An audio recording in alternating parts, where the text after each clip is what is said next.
Sure. So this is a joint effort with HBO, Doug Braden, and we're going to have a prayer and a teaching of the tobacco ties here before we make our way to the residential school site and then down to the Fisherman's Co-op.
In Jesus' name I pray.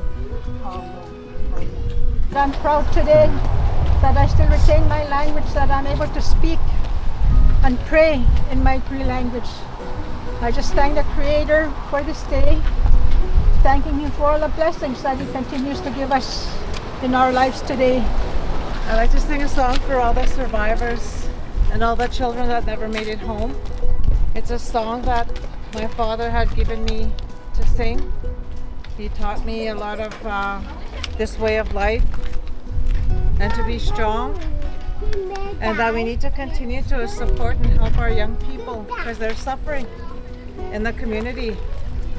There's so much confusion that we need to bring each other together and support one another no matter what congregation you come from.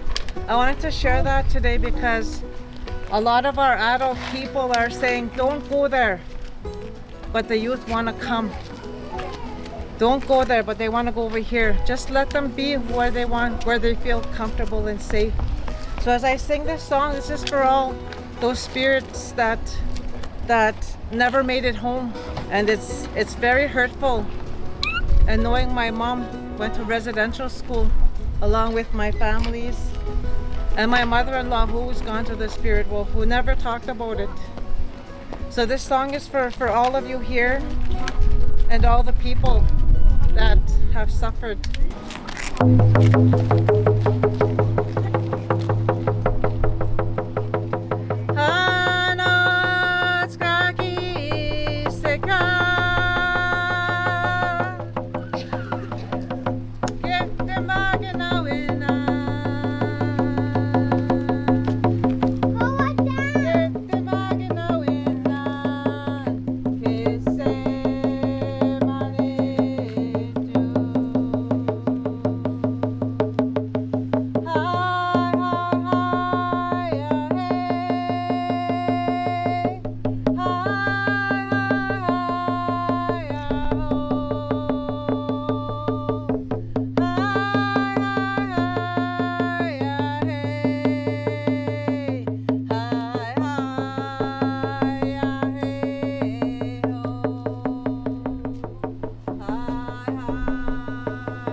First of all, I'd like to welcome students from Elm Creek School. Elm Creek is about 10 minutes north of Carmen, if you're familiar with that location.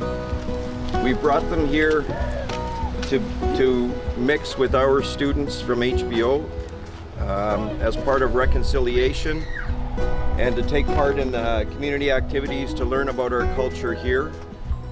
And we do this as part of reconciliation to learn about each other, where we come from, where we each come from, and help understand each other. The tobacco tie. We put tobacco in this cloth, and tobacco, as you know, is one of our sacred medicines. It's the medicine that we use to pray with. It's the medicine that takes our prayers to the Creator. When we burn it, that smoke goes up, and with that smoke, our prayers go with it. So what I would like you to do with the tobacco ties today is to take the tobacco tie, and my teaching was, one of the teachings I received is put it in your left hand because it's closest to your left heart. Pray with it as you walk.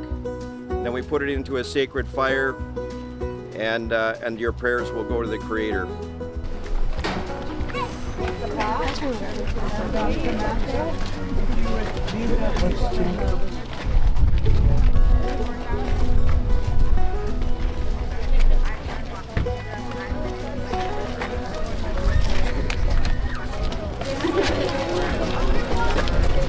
There was orange tea.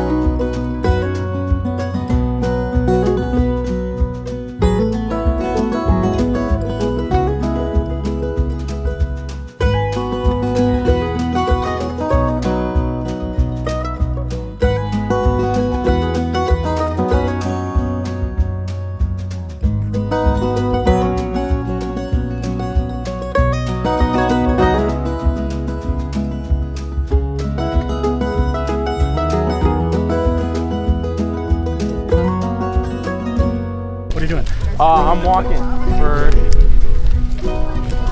the residential schools.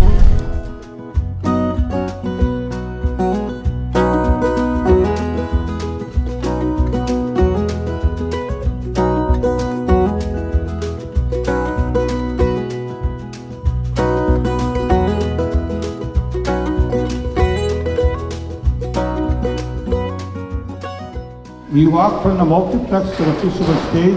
Those of you that may not know this, but there used to be a school there, a 3-level school. That was a residential school as well too. Those of you that may know or not know. And anything we do today, we gotta be honored once. That didn't make it home, okay? So let's give them a moment of silence. And thank you for being here. Let's give them a moment of silence.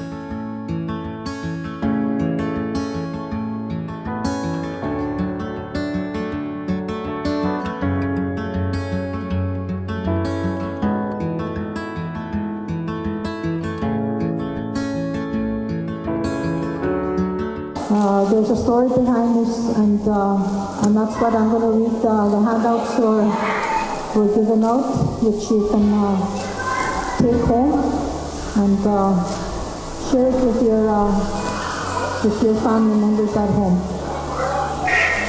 From 1831 to 1996, over 130 federally funded church-run residential schools were attended by more than 150,000 Indigenous children. The goal, as Canada's first Prime Minister, John A. Macdonald, so briefly put it, was to take the Indian out of the child, or we call it forced assimilation.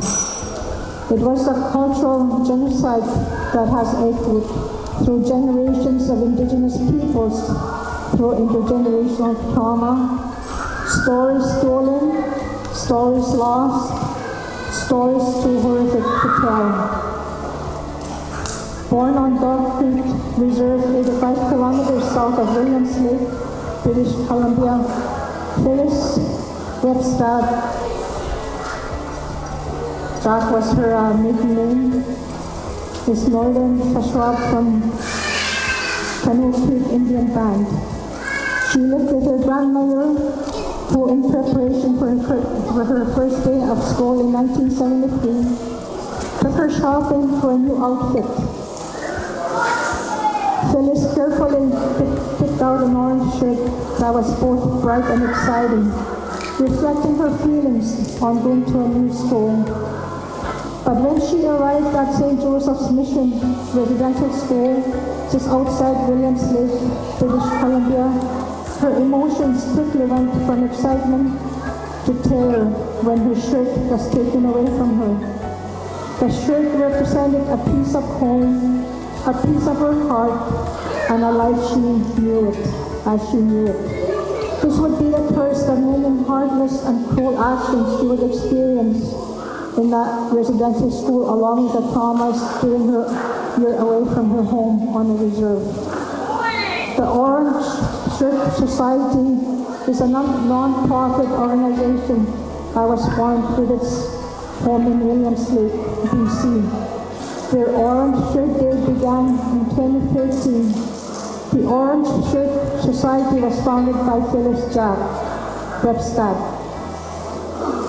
to support Indian residential school reconciliation, to create awareness of the individual, family, and community intergenerational impacts of Indian residential schools through Orange Shirt Society activities, which is what we're doing here today. To create awareness of the principle of every child matters. Orange Shirt Day, also called National Day of Truth and Reconciliation or National Day of Remembrance, is observed yearly on September 30th in Canada. It is also in the Truth and Reconciliation Calls to Action number 80 that states, we call on the federal government in collaboration with Aboriginal peoples to establish as a statutory holiday a national holiday for truth and reconciliation, to honor survivors, their families, and communities, and to ensure that public commemoration of the history and legacy of residential schools remains a vital component of the reconciliation process to address the legacy of residential schools. Sani, thank you. I'm just going to highlight some things here. The purpose and establishment of Indian residential school system. Before the residential schools existed, industrial schools existed both on and off reserve. They were formed of manual labor school. Eventually, the industrial school model was phased out in favor of the residential school model. The residential school system was mainly off reserve, attended by children for the duration of a 10-month year. In some cases, children lived at the school year-round. The students' time was divided between academic learning, religious prayer, and work about half a day.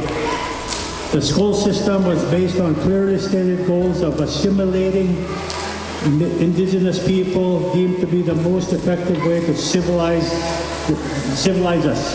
I got some quotes here. One of them by Duncan Campbell Scott. He was a Deputy Minister of Indian Affairs in 1920.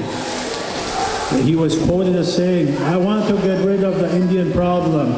I do not think, as a matter of fact, that the country ought to continuously protect a class of people who are unable to stand alone. Our objective is to continue until there's not a single Indian in Canada that has been absorbed into the body politic, and there is no Indian question and no Indian department." And obviously, our father of Confederation, they call him, Johnny MacDonald as well, was quoted as saying the same thing, supporting this. And I guess there's a lot of history in that. So Indigenous children came from all over Manitoba. and there was 19 residential schools in Manitoba. And overall, I believe there was close to 400 residential schools in all of Canada. We hear stories, there have been studies done, and I'm glad to have read a lot of people who've done their thesis on studying the residential school system, everything from health of the students to some of the schools where the students were guinea pigs, and there were some medical tests that were done, and some that were sent to hospitals at that time, sanatoriums as well they were called, for the studies to be continued. Besides the two schools, we also had a number of day schools, 1, 2, 3, 4, 5, Jacobus schools, two of them, one run by the Anglican Church and run by the RC, Nicolay, Playgreen School, Rossville School, Tower Island, and there were 2-day schools that were off reserve, known as North School and South School, and the federal government does not recognize those two schools. The Canadian government and the churches who run the schools started to acknowledge their responsibility for education scheme designed specifically to kill the Indian in the child. And in June 11, 2008, the government issued a formal apology for the damage that was done by the Indian residential schools. And then as a result of this and the pressure by the First Nations across this country, the National Truth Commission was held, and it began, I believe, in 2008 and ran to 2015. And from that commission, there was 94 calls to action. So I guess there's work in National Truth and Reconciliation. We see a very good example of that with Elm Creek that are here. Thank you for that. And for us we've been working hard on this. That's First Nation people to expose the truth. And we need allies. We need allies like you, Elm Creek. I used to always at these meetings with the rest of the provincial superintendents, I used to always encourage them two things. One, that acknowledge and honor the treaties, because every single one of you has been benefited from the treaties that were signed in this country. Number two is that the residential school system that makes sure that you take information, you find out about residential schools, and have it taught in your schools. Every student in this country should learn about this history, this legacy of what they tried to do to us Indigenous people. So I think that's very important.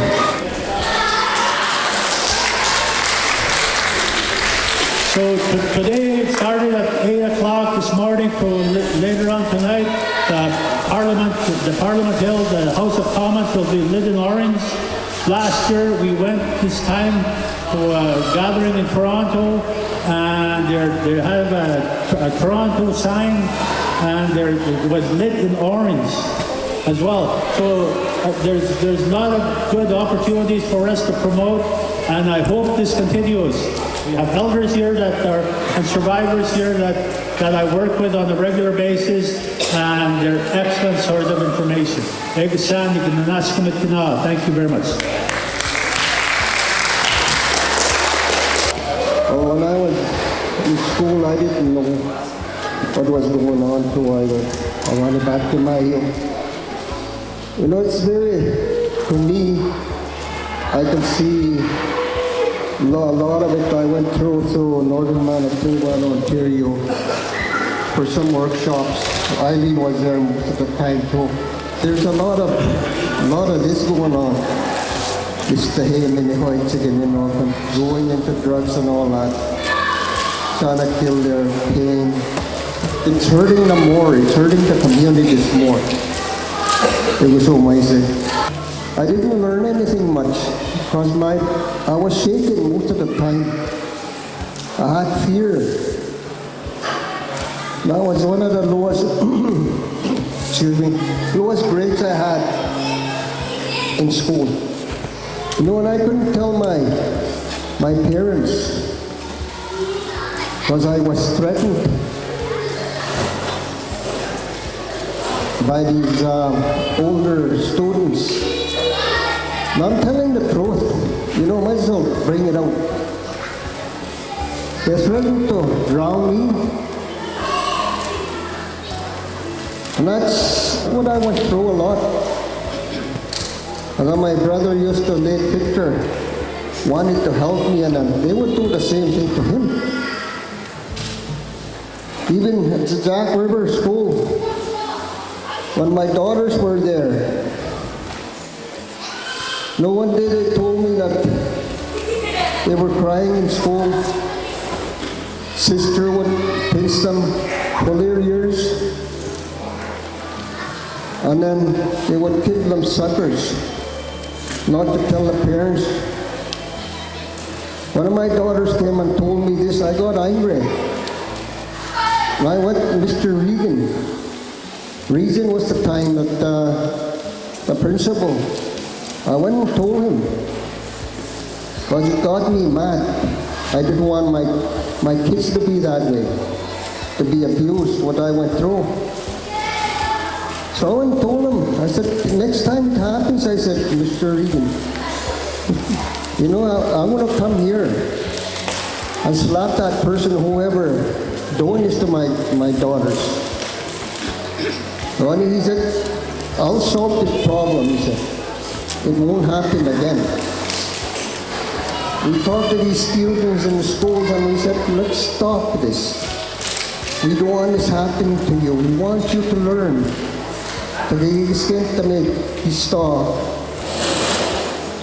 You are the future. Take care of our young, our generation, so they won't go through what we went through. And this is what we're trying to stop, I said. We love you, we care for you. Even my auntie, she went to school to you. She's 87-year-old. And she lives in Ontario. You can't hug her close. She'll kind of push away. It means something. It does mean something about it. And she never talks about anything what she went through in that residential school. We went to this conference in Toronto. I'll tell you, this elder, he was just crying, bawling his eyes out there. That's how bad it was, he seemed. It was very bad for them. And it was okay for the teachers. And many of those that joined it to hurt these young children. And many of those children, their bodies still laying under the ground without us knowing what really happened to them. No, it's something that we have to stop. Stop the abuse. What tagi hinumahin ko sa taisiran, taispanik. Tagit timagis siya. Utas siya, match siya. Tagipit na take away woman. But it'll take a while before it stops. But a lot of people have to come forward to it to understand. So with that, I thank you very much for listening, and then God bless you all.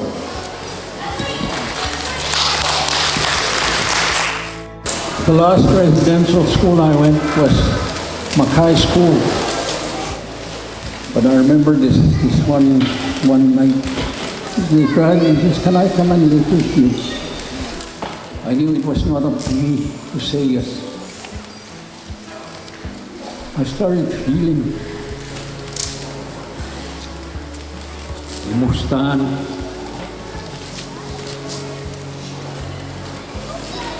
This little guy, love,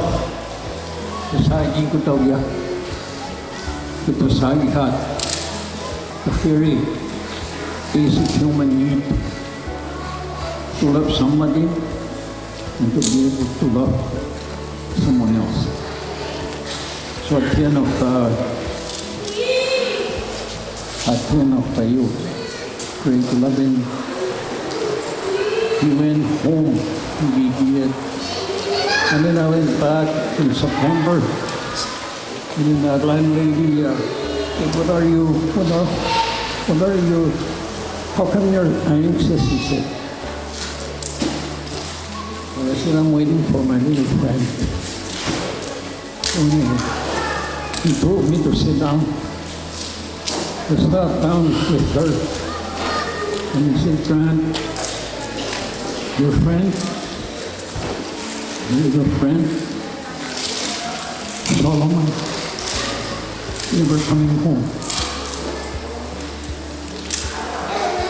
He's not coming. He committed suicide this summer. So I know exactly what our parents, our mothers felt when their children were taken away from them. Gumana Instituto Especial Timagino Kalo. The kids I work with at the school.